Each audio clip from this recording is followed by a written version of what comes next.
Clark makes her debut appearance on Netflix with David Letterman on his show, My Next Guest Needs No Introduction.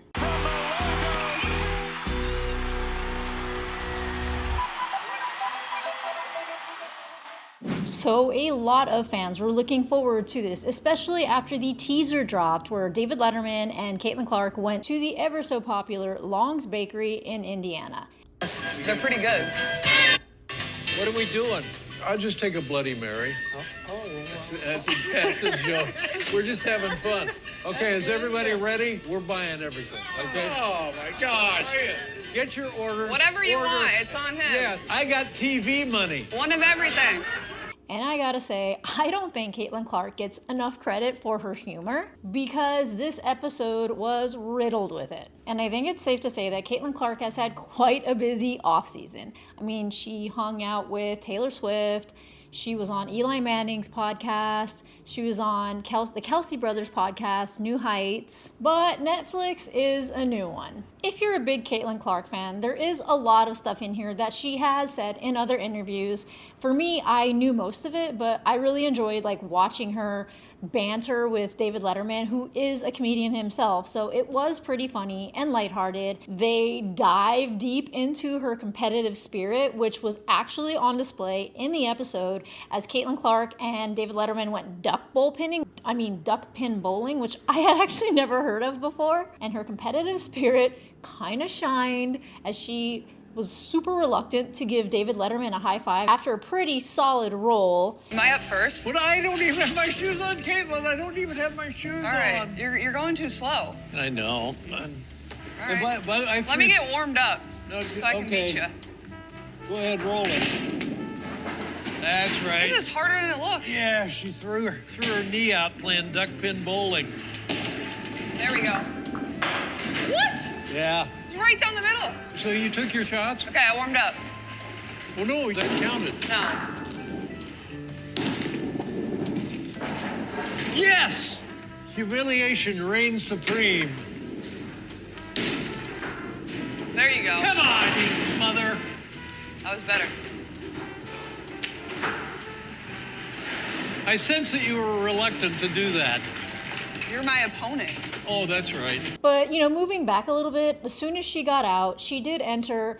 Everybody gave her a standing ovation. This was at the Ball State Auditorium, which is where David Letterman, who also hails from Indiana, went to school. She seemed pretty humbled by the gesture, and she basically was saying she never expected to get where she was. She never expected to see people wearing her jersey, and she actually exceeded all her own expectations. She goes into the three-point line story about how she spray painted a three-point line because she wanted to get good at those logo bombs.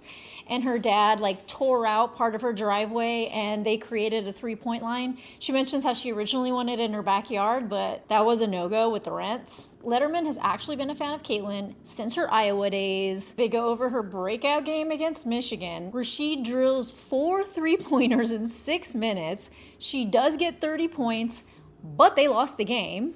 But she says that watching her own highlights on SportsCenter was her oh my gosh moment. In final 6 minutes, you hit 4 three-pointers, scored 21 points, pulled the Hawkeyes within 5 And with still one. lost. Yeah. Michigan won, but Iowa was euphoric. People became aware of, oh my God, it's Caitlin Elizabeth Clark. What are we going to do? Yeah. I remember we obviously didn't have everybody active that game, but Coach Bluter wasn't even that mad that we didn't win. Yeah. She was staring at the TV oh my gosh.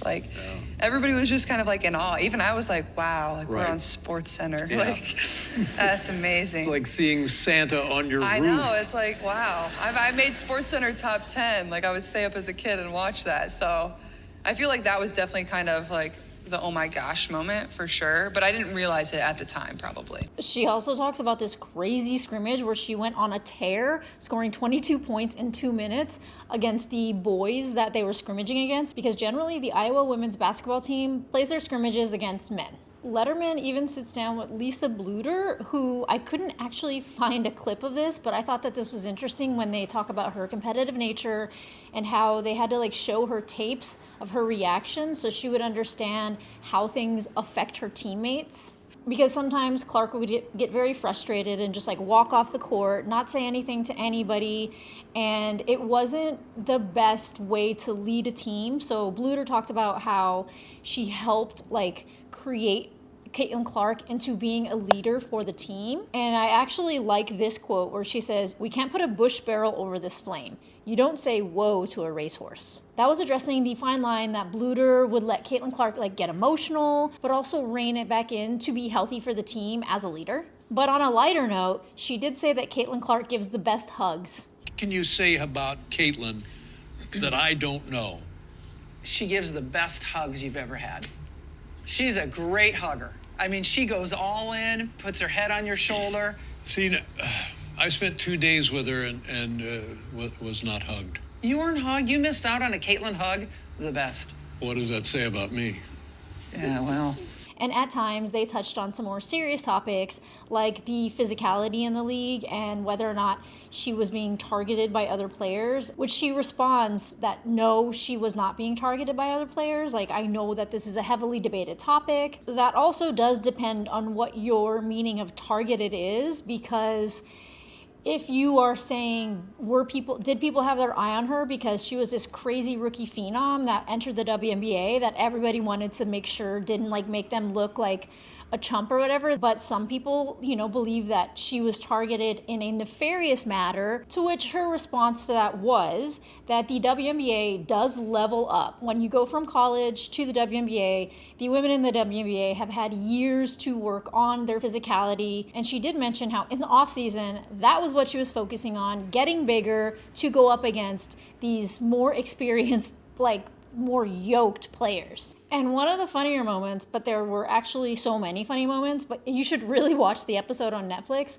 But one of the funnier moments was when Letterman's wife had requested a question for Caitlin Clark, asking what she studied in college and if it has helped her in her professional career. Clark responded kind of tongue-in-cheek and saying marketing, and obviously it's worked out for her. And yeah, that's absolutely true, as she raked in a $3.1 million NIL in college. I don't even know how much her brand endorsement deals are worth now with like Wilson Basketball, Nike, State Farm, Gatorade. I mean, we all obviously know that she did sign the $8 million, she did sign the 8-year, $28 million deal with Nike. But without taking a deeper dive, I can't really speak to the rest. I just know it's not low. Anyway, very fun, a little over 30 minutes.